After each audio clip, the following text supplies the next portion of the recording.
Hello बच्चों, आज हम जो है चैप्टर नंबर 2 क्लास 7 के एनसीईआरटी अंडरस्टैंडिंग द वेदर इस चैप्टर को समझेंगे। कई बार आपने सुना होगा कि यार आज वेदर खराब है, ठीक है, कल वेदर शायद अच्छा हो, या कई बार आपने सुना होगा क्लाइमेट क्या होता है। आज इस चैप्टर में ना हम वेदर क्या है, क्लाइमेट क्या है, ये प्रिसिपिटेशन क्या है, रेनफॉल क्या होती है, रेनफॉल प्रिसिपिटेशन स्नो में क्या डिफरेंस होता है, ठीक है, ये एयर प्रेशर क्या होता है, ठीक है, ह्यूमिडिटी क्या होता है, ये सब चीजें पढ़ेंगे चैप्टर नंबर 2 क्लास 7 की नई एनसीईआरटी से। तो हम आज कवर करने वाले हैं अंडरस्टैंडिंग द वेदर। ठीक है, तो बने रहिए वीडियो में। तो काफी इजी लैंग्वेज में मैं आपको समझाऊंगा। स्टार्ट करते हैं। सबसे पहले वेदर क्या होता है, ठीक है। अगर देखो, सिंपल सा याद रखना, वेदर क्या होता है किसी भी पर्टिकुलर डे में। देखिए, जैसे हम पहले डेफिनेशन पढ़ते हैं, weather is a temporary and day to day state of atmosphere. यानी आज कैसा मौसम है उसको आप वेदर बोलोगे, ठीक है। सिंपल सा याद रखना, वो क्लाइमेट नहीं होता है। आज की जो कंडीशन है एटमॉस्फेयर की आपके आसपास, वही वेदर है। यानी याद रखना, कभी भी सपोज आपके स्कूल में डीएम की छुट्टी वगैरह होती होगी ना, या फिर डीएम छुट्टी देता होगा, तो वो वेदर रिपोर्ट के हिसाब से देता है कि आज वेदर खराब रहेगा, इसलिए आज आपका स्कूल बंद है। ऐसा मत सोचना कि आज क्लाइमेट खराब है, ऐसा सुना नहीं कि क्लाइमेट खराब है इसलिए छुट्टी दी जा रही है, नहीं। वेदर खराब है इसीलिए आपको छुट्टी मिल रही है। तो वेदर बेसिकली क्या होता है, day to day condition of atmosphere at a specific place and time. ठीक है, जैसे वेदर रिपोर्ट्स आती है, आपने फोन खोला, देखिए आज थोड़ा सा क्या है, बादल दिखा रहा है, कल थोड़ा धूप दिखा रहा है, परसों पूरा सनी डे है, फिर बादल, फिर बादल, फिर रेनफॉल, या फिर सनी डे। तो ये क्या है, वेदर है। इन शॉर्ट वेदर समझ में आ रहा है। यानी आज के दिन बाहर क्या है, बारिश है, धूप है, स्नो पड़ रही है कि ओले पड़ रहे हैं, तो ये सब वेदर है। याद रखना, ये क्लाइमेट नहीं होता है। हर दिन की कंडीशन को ही वेदर कहते हैं। क्लियर, समझ में आ गया, बहुत बढ़िया। अब देखिए, वेदर के कुछ एलिमेंट होते हैं, ठीक है, इसको भी समझते हैं। वेदर समझ में आ गया। पहला एलिमेंट होता है टेम्परेचर, ठीक है। टेम्परेचर मतलब होता है कि बाहर कितनी गर्मी है या ठंडा है। अगर गर्मी होगी, गर्मियों के दिन हो गए, तो आप क्या बोलोगे, आज वेदर काफी गर्म है। पहला एलिमेंट क्या है, टेम्परेचर। ठंड के दिन हो गए तो आप क्या बोलोगे, यार आज तो वेदर काफी ठंडा ठंडा है, चिल चिल है। राइट, समझ रहे हो। तो पहला एलिमेंट समझ में आ गया। दूसरा है प्रिसिपिटेशन, ठीक है। अब इस वर्ड को अच्छे से समझना है कि प्रिसिपिटेशन होता क्या है। हम बहुत कंफ्यूज होते हैं कि प्रिसिपिटेशन क्या है, रेनफॉल क्या है, स्नो क्या है। बहुत ही सिंपली समझाता हूँ। देखिए, बादल बनते हैं, बादल से बारिश आती है।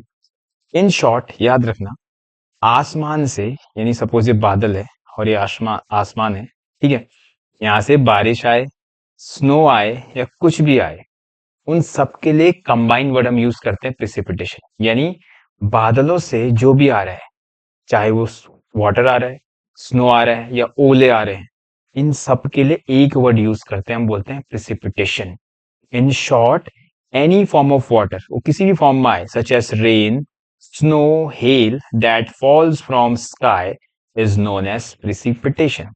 यानी एक चीज समझ में आ गई आज, वो क्या, कि आज से मैं कंफ्यूज नहीं होऊंगा स्नो, रेन और प्रिसिपिटेशन के बीच में। प्रिसिपिटेशन क्या है, कि वाटर का आना आसमान से किसी भी फॉर्म में, चाहे वो रेन की वाटर की फॉर्म में आए, रेन की फॉर्म में आए, स्नो की फॉर्म में आए, हेल मतलब होता है ओले की फॉर्म में आए। समझ में आ गया। यानी प्रिसिपिटेशन एक ब्रॉड टर्म है जिसके अंदर रेनफॉल भी आ जाती है, स्नो भी आ जाती है, हेल भी आ जाता है। हेल यानी ओला, ठीक है, समझ में आ गया। पहला आप क्या बोलोगे, बाहर पहला एलिमेंट है टेम्परेचर, कि बाहर गर्मी है कि ठंडी है। दूसरा प्रिसिपिटेशन, बारिश है, स्नोफॉल तो नहीं हो रही, या ओले तो नहीं पड़ रहे, ठीक है। तीसरा एलिमेंट है एयर प्रेशर। अब देखिए, अब आप बोलोगे यार लाइफ में बहुत प्रेशर है, एयर प्रेशर क्या होता है, हवा का प्रेशर, है ना। सिंपली देखो, प्रेशर क्या होता है, ये पेन है, मैं इसमें से प्रेस कर रहा हूं, यही तो प्रेशर है, ठीक है। अभी एयर प्रेशर क्या होता है, देखो हर चीज का अपना एक वेट होता है, वैसे हवा का भी ना वेट होता है, बहुत कम होता है लेकिन होता है, ठीक है। सपोज मान के चलो, कोई इंडिविजुअल है यहाँ पर जो खड़ा है, ठीक है। अब हवा तो सर हर जगह, उसके ऊपर क्या है ना, हवा जो हर वक्त ना एक बहुत ही कम ही सही, लेकिन क्या लगा रही है, एक प्रेशर लगा रही है, ठीक है। जैसे मैं अपने सर में बैग रख लूं, तो बैग मेरे सर में प्रेशर लगाएगा ना। इन सेम वे एयर का भी बहुत कम वेट होता है, लेकिन वो भी क्या कर रही है, धीरे धीरे इंडिविजुअल के ऊपर क्या लगा रही है, प्रेशर लगा रही है। तो इन शॉर्ट एयर प्रेशर क्या है, define as pressure exerted by weight of air on the earth surface. ठीक है, तो बाहर पे प्रेशर कैसे है, या तो हाई प्रेशर होगा या लो प्रेशर होगा, इसको बाद में हम समझेंगे। तो समझ में आ गया तीन एलिमेंट क्या है, temperature, precipitation and air pressure. ठीक है, अब आते हैं विंड। अब देखिए विंड क्या होती है, याद रखना है। आप बोलोगे विंड भी सुना है और एयर भी सुना है, इसको भी और एक्सप्लेन करूंगा, लेकिन इन शॉर्ट देखो, एयर क्या होता है, एक मिक्सचर ऑफ गैसेस है। ठीक है, विंड होती है जब चलती हवा को विंड बोलते हैं, और मूवमेंट कहां से होता है, हाई प्रेशर से लेके low pressure is known as wind. यानी हवा जब हाई प्रेशर से लो प्रेशर की ओर बह रही है, यानी हवा के बहने को ही विंड कहते हैं। इतना सिंपल याद रख। ठीक है, ओके। लास्ट वाला है ह्यूमिडिटी। अब देखिए ह्यूमिडिटी क्या होता है, ह्यूमिडिटी मतलब जैसे मान के चलिए आपने एक बर्तन लिया, उसमें पानी डाला, नीचे से गैस जला दी, अब वो पानी भाप बन रहा है, अब वो वेपर में जैसे कन्वर्ट हो रहा है, वो वेपर्स कहाँ जा रहे हैं, हवा में जा रहे हैं ना। तो इन शॉर्ट वो ही ह्यूमिडिटी है, यानी जो मॉइस्चर है in air at any time is known as humidity. किसी भी समय में कितना मॉइस्चर एयर में प्रेजेंट है, वही ह्यूमिडिटी है। इतना याद रखो। समझ में आ गया, सिंपल। तो ये पांच एलिमेंट है, किसके किसके एलिमेंट है बताइए, वेदर के। यानी टेम्परेचर क्या है, प्रेसिपिटेशन क्या है, एयर प्रेशर क्या है, हवा चल रही नहीं चल रही है, या ह्यूमिडिटी कितनी है। ठीक है, अब हम कंफ्यूज होते हैं कई बार कि यार वेदर क्या है, क्लाइमेट क्या है, इन दोनों में क्या सिमिलरिटी है। देखो इन शॉर्ट समझना, वेदर मतलब होता है short term state of the atmosphere. यानी आज क्या है, आज बारिश है या नहीं है, आज स्नोफॉल है या क्या है, यानी एक दिन की बात करेंगे तो वो वेदर होता है। और वेदर किसी समय भी चेंज हो सकता है। अभी मैं बैठा हूँ, कुछ नहीं है बाहर, थोड़ी देर में बारिश भी तो हो सकती है ना, तो वो वेदर है। लेकिन क्लाइमेट क्या होता है, long term pattern of weather. यानी हम देख रहे हैं 30 साल में टेम्परेचर कितना था। मान के चलो किसी इलाके का 30 साल का टेम्परेचर 20 डिग्री सेल्सियस था नॉर्मल, लेकिन अब वो 22 हो रहा है, तो हम उसी को बोलते हैं ना क्लाइमेट चेंज हो रहा है। क्योंकि वेदर तो कभी भी चेंज हो सकता है, लेकिन क्लाइमेट चेंज इसी को बोलते हैं। यानी एक लंबे पीरियड तक एक पर्टिकुलर इलाके में कितना टेम्परेचर था या क्या कंडीशन थी, उसी को क्या बोलते हैं, क्लाइमेट बोलते हैं। ठीक है, इतना याद रखना है, सिंपल।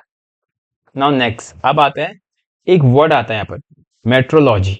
ठीक है, मेट्रोलॉजी किसे बोलते हैं, basically metrology is a scientific study of atmosphere that focus on whether process and forecasting. ठीक है, जैसे मेट्रोलॉजिकल डिपार्टमेंट होता है जिसका मेन काम क्या होता है कि कहाँ पे कितनी रेनफॉल होगी, साइक्लोन कहाँ पे आएगा, ये सब चीजों की जानकारी देना। उसी की जो स्टडी करते हैं ना, उसी को मेट्रोलॉजी बोलते हैं। जैसे बायोलॉजी हुआ, ह्यूमन बॉडी की स्टडी करने को क्या बोलते हैं, basically in short in very common language biology बोलते हैं। वैसे वेदर को स्टडी करना, रेनफॉल, इन सब चीजों को स्टडी करना, उसे मेट्रोलॉजी बोलते हैं। एक कीवर्ड है, याद रखना है। ठीक है, अब नेक्स्ट आते हैं, इसमें आपके इस चैप्टर में ना कुछ वेदर इंस्ट्रूमेंट दिए हुए हैं कि हम कैसे नापते हैं। तो सबसे पहला जो है ना, टेम्परेचर नापने के लिए क्या होता है, ये मैच दी फॉलोइंग में क्वेश्चन आता है, या फिर जीके के एग्जाम्स में भी क्वेश्चन आ सकता है। ये तो बहुत ही सिंपल है, थर्मोमीटर होता है। तो हमारे पास बहुत अलग अलग प्रकार के थर्मोमीटर्स होते हैं, जो किसी भी पर्टिकुलर एरिया का या ह्यूमन बॉडी का क्या करते हैं, टेम्परेचर को मेजर करते हैं। क्लियर, तो temperature is measure by thermometer, ये वर्ड याद रखना आपको बच्चों। ठीक है, नेक्स्ट आता है प्रिसिपिटेशन, जो मैंने बताया भी आपको। यानी एनी फॉर्म ऑफ वाटर, चाहे वो रेन की फॉर्म में हो, स्नो की फॉर्म में हो, that fall from cloud to the earth surface, उसी को हम प्रिसिपिटेशन बोलते हैं। इतना मैंने आपको बताया था। ठीक है, यानी रेन, स्नो, हेल, ये सब क्या है, प्रिसिपिटेशन का ही पार्ट है। ठीक है, समझ में आ गया। अब इसको कैसे मेजर करते हैं, इसको हम मेजर करते हैं रेन गेज से। ठीक है, अब बेसिकली ये क्या होता है ना, एक इंस्ट्रूमेंट होता है ऐसा, जिसमें ऐसे स्केल की तरह लगा हुआ है। ठीक है, अब आप इसको किसी, जैसे यहाँ पे देखो, किसी इलाके में लगा दिया। ठीक है, अब बारिश होगी होगी होगी, पानी भरेगा भरेगा भरेगा इसमें, जैसे भरते गया, मान के चलो भर भर के यहाँ पर आ गया। ठीक है, अब इतना भर गया पानी एक पर्टिकुलर ईयर में, तो हम यहाँ पे बोलेंगे कि इस इलाके में 60 मिलीमीटर रेनफॉल होती है, या 100 मिलीमीटर, जितना भी इसमें दिखाएगा। ठीक है, इससे हम क्या करते हैं, रेनफॉल को नापते हैं। क्लियर, अब कोई ले जाके किसी एक इलाके में रख देना। ओके, नेक्स्ट आता है एटमॉस्फेरिक प्रेशर। ये मैंने बताया था, जो हवाएं हम पे प्रेशर लगाती ऊपर से, क्योंकि मैंने बताया था कि हवाओं का बहुत कम वेट होता है लेकिन वो भी प्रेशर लगाती हैं।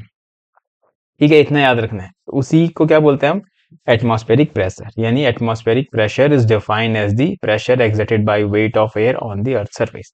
इसको नापने के लिए हमारे पास होता है बारोमीटर, याद रखो। ठीक है, टेम्परेचर के लिए थर्मोमीटर, प्रेशर के लिए बारोमीटर। समझ में आ गया? अब देखिए कुछ चीजें याद रखने की। अगर आपसे कोई क्वेश्चन पूछे कि आप किसी पहाड़ी इलाके में हो या प्लेन में हो, प्रेशर कहाँ पे होगा ज्यादा? ठीक है, अब ये देखिए एग्जाम्पल से समझते हैं। ये जो लड़की है ये प्लेन में है, ये लड़की एक माउंटेन इलाके में। प्रेशर माउंटेन्स में कम होता है, याद रखना, ज्यादा नहीं होता है, कम होता है। क्यों? क्योंकि देखिए इसके ऊपर जो ये एयर है ना, इतनी सी है, लेकिन ये इसके ऊपर लेयर इतनी एक्स्ट्रा है एयर की। ठीक है, लेयर, तो ये इतने सारे मॉलिक्यूल्स हैं, ये ज्यादा प्रेशर लगाएंगे या ये ज्यादा? ऑब्वियस सी बात है, ये वाले ज्यादा लगाएंगे ना, क्योंकि देखो कितने सारे हैं ये, फॉर एग्जाम्पल के लिए बता रखे हैं। इसीलिए याद रखना कि जैसे जैसे हम हाइट में जाते हैं ना, तो प्रेशर क्या होता है, कम होते चले जाता है, क्योंकि हमारे ऊपर की हवाएं कम है, हमारे ऊपर लोड कम होते चले जाते हैं। यहाँ पे सिंपल समझिए, ये देखिए। ठीक है, क्लियर? यानी अगर आपसे कोई पूछे कि अगर आप पहाड़ों में जाते हो तो प्रेशर क्या हो रहा है, कम हो रहा है कि ज्यादा हो रहा है? वेरी सिंपल, कम हो रहा है। ठीक है, नेक्स्ट आता है विंड। विंड भी मैंने बस समझाया था आपको कि विंड क्या होती है। एयर और विंड में क्या डिफरेंस होता है? एयर तो क्या है, सारे मिक्स हैं गैसेस, नाइट्रोजन, ऑक्सीजन, कार्बन, वार्बन, जो भी है सब मिक्स है। लेकिन विंड क्या है, हवा का चलना।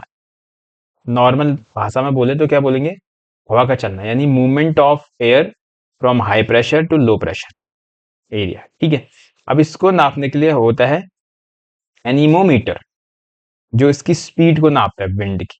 एंड विंड वेन होता है जो डायरेक्शन को नापता है, ये आपने देखा भी होगा।